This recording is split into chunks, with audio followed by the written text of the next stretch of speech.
স্বজনদের সাথে ঈদ উদযাপনে বাড়ি ফিরতে শুরু করেছেন রাজধানীবাসী। অনলাইনে গত ১ জুন রেলের আগাম টিকিট কাটা যাত্রীরা আজ ঢাকা ছাড়ছেন। তবে কর্মদিবস হওয়ায় যাত্রী চাপ কিছুটা কম রয়েছে। এতে স্বস্তিতেই বাড়ি ফেরার কথা জানিয়েছেন যাত্রীরা। এই যাত্রার সবশেষ খবর জানাতে রাজধানীর কমলাপুর রেল স্টেশন থেকে যোগ দিয়েছেন আমাদের সহকর্মী বুদ্ধদেব কুণ্ডু। বুদ্ধদেব, এর আগের বুলেটিনে আপনি আমাদের জানিয়েছিলেন যে কয়েকটি ট্রেন কিছুটা দেরিতে ছাড়ার কথা যে জানাচ্ছিলেন, এখন কি সে সমস্যার সমাধান হয়েছে কিনা, আর যাত্রীরা কি বলছেন তাদের যাত্রা নিয়ে? এখন জন্ম সনদ দিয়ে খোলো বিকাশ স্টুডেন্ট অ্যাকাউন্ট। নিজের বিকাশ নিজে কর। অগ্রিম যারা টিকিট কেটেছিল তাদের কিন্তু আজকে প্রথম তারা সেই টিকিটে বাড়ির উদ্দেশ্যে রওনা হয়েছেন। কিন্তু দেখাতে চাই যে প্রায় প্রত্যেকটা স্টেশনের যে কামরাগুলো রয়েছে, অর্থাৎ এখানে যে বসার নির্দিষ্ট জায়গা রয়েছে, সেখানে কিন্তু মানুষের ভিড়। অর্থাৎ আগে যেমনটি বলছিলাম, প্রায় প্রত্যেকটা ট্রেনই কিন্তু 2 থেকে 2.5 ঘন্টা করে লেট। কোনোটা এখনো নির্দিষ্ট যে সময় ছিল সেই সময়ে স্টেশনে এসে পৌঁছায়নি।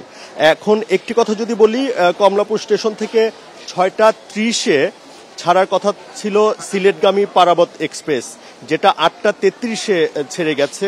7:15 ছেড়ে যাওয়ার কথা কিশোরগঞ্জের 11 সিন্ধু।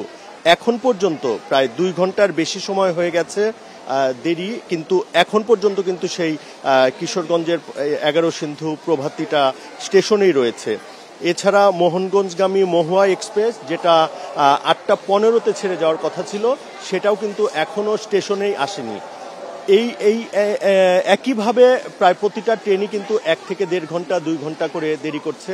রংপুর এক্সপ্রেস, যেটা 9টায় ছেড়ে যাওয়ার কথা, সেটা কিন্তু এখন পর্যন্ত স্টেশনে আসেনি। এবং আমরা স্টেশনের কয়েকজন কর্মকর্তার সাথে কথা বলে যেমনটি জানতে পেরেছি, রংপুর এক্সপ্রেস প্রায় 2 থেকে 2.5 ঘন্টা বা তারও বেশি দেরিতে ছাড়বে বলে জানিয়েছেন এখানকার স্টেশনের কর্মকর্তারা। একটি জিনিস, যে মানুষ আসলে স্বাচ্ছন্দ্যের জন্যই ট্রেন ভ্রমণটাকে বেছে নেয়, কিন্তু এখানে অনেক যাত্রী তারা ক্ষোভ জানিয়েছেন যে ট্রেনটা তারা স্বাচ্ছন্দ্যের জন্য বেছে নিলেও তাদের সেই স্বাচ্ছন্দ্য কিন্তু থাকছে না, কারণ প্রচণ্ড গরম বাইরে। আপনি জানেন, পরিবার পরিজন নিয়ে এখানে ছোট বাচ্চা আছে, কারো বয়স্ক বাবা মা আছে, তাদের কিন্তু একটি দুর্ভোগ তাদের পোহাতে হচ্ছে। অনেক বাচ্চা ঘেমে যাচ্ছে বা তাদেরকে পানি পিপাসা মেটানোর জন্য বাবা মাকে সবসময় তটস্থ থাকতে হচ্ছে। আর আরেকটি জিনিস, এই বিষয়টা নিয়ে স্টেশন মাস্টারের সাথে আমরা কথা বলেছিলাম, কিন্তু তিনি কিন্তু কোনো সদুত্তর দিতে পারেনি। একটি বিষয় তিনি বলছেন যে যেহেতু ট্রেনে যাত্রীর চাপ বেশি এবং আপনি জানেন যে 10 জোড়া স্পেশাল ট্রেনও ঈদ উপলক্ষে দেওয়া হয়েছে, নানা সংকটের কথা জানিয়ে তিনি বলছেন যে তারা চেষ্টা করছেন কিভাবে আরো ভালো এখানে সার্ভিস দেয়া যায়।